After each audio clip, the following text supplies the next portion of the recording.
омадем ба дарси сеюми дараҷаҳо, яъне дараҷаҳо қоидаҳошонро тамом кунем. ду қоидаи охирон монд ва боз қатъи мисолҳо агар равем, яъне қатъи мисол сар кунем, гӯем ки агар се дар дараҷаи ду дар дараҷаи се бошад, ин чӣ маъно дорад? Яъне се дар дараҷаи ду ба худ се маротиба бояд зарб кунем. Се дар дараҷаи ду зарби се дар дараҷаи ду зарби се дар дараҷаи ду.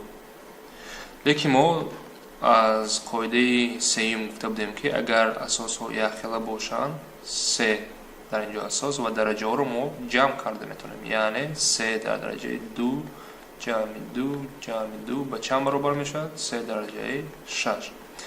яъне ин намуди мисол вақте кор мекунем ба шакли кӯтоҳ ба формула ва қоида табдил дода метавонем. Агар дараҷа дар боли дараҷа бошад, мо дараҷаҳоро зарб карда метавонем. Яъне бо ҳарфо агар бо формула агар нишон диҳем, а дар дараҷаи м агар боз дар дараҷа бошад, мо дар ин вақт дараҷаҳоро зарб карда метавонем. ба инҳо зарб аст. яъне як ба алоҳида гирифта монем. дар фиси гузашта квадрат гуфтам, квадрат нест, ба чорчӯба гирифта монем. Ба маълум шуд ки ин қоида аст, қоида вай кардем. мисол кор кунем дар бораи ҳамин қоида. мисоли як, масалан чӣ вай карда метавонем? боз агар бо рақамҳои калон албатта равем, 10 дар дараҷаи 4 дар дараҷаи 5. чӣ кор мекунем? ина мо оз гуфтем дараҷа дар дараҷа агар бошад, 10 дар дараҷаи 4 зарби 5, яъне 10 дар дараҷаи 20 мешавад. бо ҳарфо равем, яъне x квадрат дар дараҷаи 3 бошад. чӣ кор мекунем? ин ба x дар дараҷаи 6 баробар мешавад. бо якхай мисол кор кунем. ба фикрам ин фаҳмо аст. 3 дараҷаи 4 дар дараҷаи 7. ин ба чӣ баробар мешавад? ба 3 дар дараҷаи 28. ба фикрам ин қоида фаҳмидем, осонтар аст. ба як қоидаи дигар равем. агар мо масалан чӣ дошта бошем, қатъи рақамҳо албатта дидан мушкилтар аст. қатъи ҳарфҳо, қатъи рақамҳо, қатъи мисол сар кунем. мисол агар дар қавс мо 2 зарби 3 дошта бошем, ба ин дар дараҷаи рақами осонтар гирем, масалан 2 бошад. ин чӣ маъно дорад? яъне дар асл агар дар рӯи қавза кор кунем, ин 6 дар дараҷаи 2 баробар мебошад. яъне ин ба 36 баробар мешавад. лекин агар мо вақте ки зарб дошта бошем, мо дараҷаҳоро алоҳида гирифта метавонем дар ин вақт. яъне ин чӣ маъно дорад? дар дараҷаҳо агар бем 2 зарби 3 зарби бо 2 зарби 3 мебошад. яъне агар қавсҳоро гирем 2 зарби 3 зарби 2 зарби 3, яъне бо бисёр шуд. мебинем ки шакли кӯтоҳ намешавад. 2 дар дараҷаи 2 зарби 3 дар дараҷаи 2. яъне ҳамин мо мисол агар байнашон зарб бошад, яъне ҳар як дар рӯи қавз кора алоҳида кадом дараҷа набошад, алоҳида гирифта метавонем. ба формула табдил диҳем. ба формула агар табдил диҳем чӣ мешавад? агар ман дар даруни қавс а зарби б дошта бошам ва дар дараҷаи n, дар ин вақт ман метавонам ин мисолро нависа a дар дараҷаи n зарби b дар дараҷаи n. қоидаам ба чорчӯба гирем. яъне мисол кор кунем дар бораи яъне мисол кор кунем. ин қоидаҳо барои ҳалли мисолҳо, барои осонтар кардани мисолҳо дар кор мешаванд.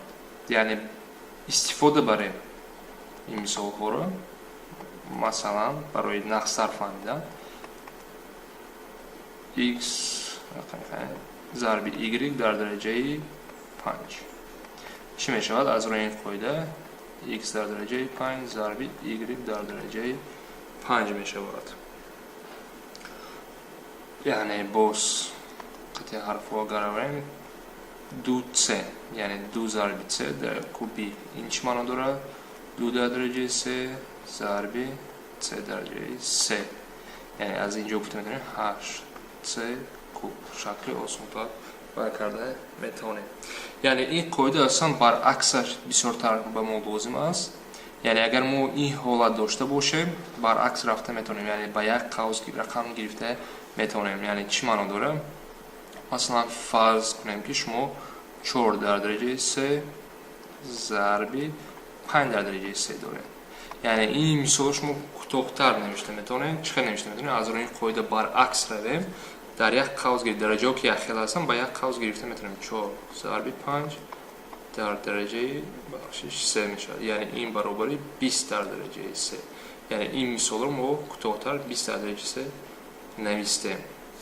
یعنی باز برای چین قاعده برعکسش لازم است. مثلا بعضی فکر کنیم سوال‌هایی اگر داشته باشیم 6 در درجه 4 تقسیم 3 در درجه 4. این البته که تقسیم است، لیکن این قاعده استفاده برده میتونه. مثلا 6 رو ما چقدر نوشته میتونم؟ ما اینو میتونم نوشته 2 ضرب چند 3 در درجه 4 تقسیم 3 در درجه 4.